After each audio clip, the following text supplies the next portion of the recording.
12월 23일 썸미타임입니다.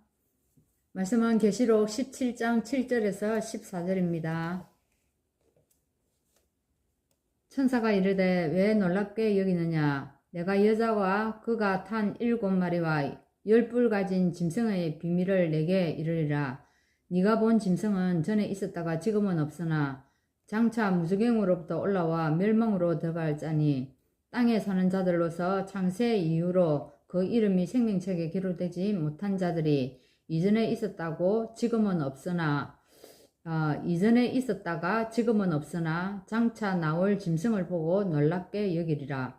지혜 있는 뜻이 여기 있으니 그 7머리는 여자가 앉은 7산이요 또 7왕이라. 5은 망하였고 하나는 있고 다른 하나는 아직 이르지 아니하였으나 이르면 반드시 잠시 동안 머무르리라.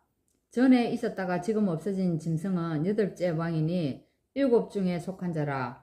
그가 멸망으로 들어가리라. 네가 보던 10뿔은 10왕이니 아직 나라를 얻지 못하였으나 다만 짐승과 더불어 임금처럼 한동안 권세를 받으리라. 그들이 한 뜻을 가지고 자기의 능력과 권세를 짐승에게 주더라. 그들이 어린 양과 더불어 싸우려니와 어린 양은 만주해 주시어 만왕의 왕이심으로 그들을 이기실 터이요 또 그와 함께 있는 자들 곧 부르심을 받고 택하심을 받은 진실한 자들로 이기리로다. 아멘. 무슨 말씀 하시는 줄 알겠습니까? 예, 여러 가지로 참 어려운 부분들이 많습니다. 우리 차근차근 이 말씀을 한번 풀어가도록 해보겠습니다. 오늘 엄녀와 짐승에 대해서 말합니다. 자, 17장에는 엄녀가 등장하고 있고 또 엄녀에 대한 심판의 내용이 나오고 있습니다. 그러면 엄녀는 누구를 말하는 것일까요? 그죠? 지금 다 보면 상징적으로 얘기를 하고 있는데, 자, 구약 성경에서 하나님을 배반하고 또 우상과 짝하면서 사는 그런 이스라엘을 나타낼 때에 주로 사용했습니다. 이 엄녀를. 그리고 또 이스라엘이 우상 숭배한 것을 뭐라고 했습니까? 음행이라고 불렀습니다. 그럼 여기서의 엄녀는요, 사실은 바벨론을 상징하고 있습니다. 또, 이 바벨론은 또 뭐냐면은 정치, 경제, 또 사회, 이 문화 부분에서 하나님을 대적하는 우두머리를 말합니다. 그죠? 그래서 바벨론은 오래전부터 하나님의 백성을 핍박하고 대적하는 상징이었다는 것입니다. 자, 그 이름 속에는요, 여러 나라가 나옵니다. 그 이름 속에는 소돔도 들어가고, 고모라, 또 애굽, 로마, 이런 우상숭배에 빠졌던 많은 모든 나라들이요, 바벨론이라는 말에 다 포함된다고 보면 됩니다. 그러면 이 3절 4절에 보면 엄녀, 그죠? 즉 바벨론이 그들 자신의 영광을 가지고 있다고 하는데, 자줏빛, 어떤 영광을 가지고 있습니까? 자줏빛과 붉은빛 옷을 입었다고 합니다. 그리고 보석과 또 사치품을 가졌다고 얘기합니다. 그럼 엄녀는 매우 아름다운 복장과 매력적인 모습을 하고 있기 때문에 이렇게 사람들이 잘 모른다는 겁니다. 이거는 뭡니까? 사악한 짐승을 얘기합니다. 그래, 사악한 짐승이란 거를 알아채지 못하고 결국에는 어찌 됩니까? 그 미혹되어 버려 쏘아버린다 이 말이에요. 자, 결국에는 자신의 사악한 모습을 드러냅니다. 그래서 성도들의 피를 취하고 하나님의 백성들을 대적하게 된다는 겁니다. 자, 즉 엄녀는요, 자기 자신이 범죄할 뿐만 아니라요, 다른 사람들을 유혹하고 설득해서 땅에 거하는 자들로요, 어떻게 한다고요? 음행의 포도주에 취하게 만들어 버린다는 겁니다. 자, 그럼 또 오늘 이 포도주는 또 무엇을 말하겠습니까? 자, 여러 가지 지금 어렵습니다. 그죠?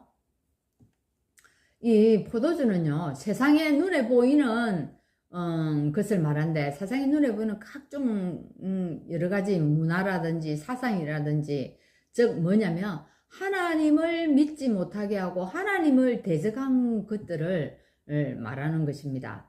그래서 언약을 가지고 복음의 공동체 속에서 예배의 축복을 누리는 것이 우리가 얼마나 중요하겠습니까? 그래야만이 이것들을 우리가 분별할 수 있고 이길 수 있다는 얘기입니다. 3절에 보면요, 엄녀가 붉은 빛 짐승을 타고 나타납니다. 짐승은요, 적 그리스도를 말하고 있습니다. 세상의 통치자들이 적 그리스도와 권세를 잡고 하나님의 백성을 핍박하지만요, 그것은 아주 짧은 시간에 불과할 것이고, 그들은요, 멸망하게 될 것이라고 지금 말하고 있는 부분입니다. 그리고 짐승과 열왕들이 연합하는 목적이 무엇이겠습니까? 어린 양을 대적하기 위한 것입니다. 그래서 결국은 패배를 당할 수밖에 없습니다. 왜? 어린 양은 어떤 분입니까? 만유의 주입니다. 만왕의 왕이시기 때문에 승리할 수밖에 없다는 얘기입니다. 그리고 어린 양과 함께 있는 자도 결국 승리할 수밖에 없겠죠. 예, 오늘 그 얘기인데, 사실은 오늘 비유로 들은 바벨론, 뭐 엄녀, 포도주, 뭐 짐승 이런 것들이 참 많이 나옵니다. 여러 가지 참 얘기 속에 복잡하고 어지럽는데 저도 이것을 그냥 본문을 읽어봤을 때 이해하기 상당히 힘든 부분입니다. 그래서 저도 주석의 힘을 빌려가지고 오늘 이 본문을 이제 알게 되고 메시지를 하게 된 것입니다. 자, 여러분, 다른 것은 다, 이 한마디로 지금 얘기하면 이런 걸 다 몰라도 한마디로 이 17장은 이걸 기억하면 됩니다. 세상 끝날에 적 그리스도가 흥황할 것이라는 것입니다. 그래서 이 흥황하는데도 하나님의 이유가 있다는 겁니다. 무엇이겠습니까? 하나님의 도구로 쓰여지도록 계획된 것이라는 겁니다. 흥황하게 된 것도. 자, 그리고 믿는 성도는요, 여기에 보면 것이고 또 사단의 세력이 서로 공격하여서 멸망하는 것도요, 어떻게 하나님의 섭리에 의한 것임을 알려주는 것입니다. 이 사단이 우리에게 공격하는 것도 하나님의 섭리가 있다는 그 얘기라는 것입니다. 이것을 딱 기억하면 되는 것입니다. 그래서 모든 권세는 하나님께로부터 나옵니다. 그죠? 이 세상의 참된 주인은 누굽니까? 오직 하나님 한 분뿐이라는 것입니다. 자, 이것을 믿는 성도는요, 적 그리스도가 진짜 핍박할지라도요, 하나님의 사랑에서 절대로 끊을 수 없다는 것입니다. 초대교회는요, 250년 동안 로마 황제들의 핍박을 받았습니다. 어떤 식으로 핍박받았습니까? 예, 보면은, 사자들에게, 이렇게 사자들의 공격을 또 받았고, 또 화형도 당했다는 겁니다. 불에 태워 죽임을 당했다는 겁니다. 그래서 이 초대교회는 어떤 식으로 그러면, 사자와 또 이 화형에 어떻게 대처했습니까? 예, 죽음으로 그대로 대처했다는 겁니다. 여러분, 하나님의 절대 주권을 우리도 생각하면서 잠시 있을 고난과 핍박에 쏙지 않는 겁니다. 그래서 오늘도 초대교인들처럼 믿음으로 승리하는 여러분 되시기를 바랍니다. 하나님, 감사합니다. 오늘도 우리에게 영적인 눈 열어주셔서 세상 종말에 일어날 모든 일들을 하나님의 계획 속에서 우리가 그것을 바라볼 수 있는 은혜를 허락하여 주옵소서. 결단코 하나님, 오늘 성경에 나오는 여러 가지 사단을 우리에게 여러 가지 모습으로 다가오지만 절대로 그 속에 쏙지 않게 하시고 오늘 우리가 정말 승리하는 시간이 될 수 있도록 성령께서 지켜 주옵소서. 예수 그리스도 이름으로 기도합나이다. 아멘.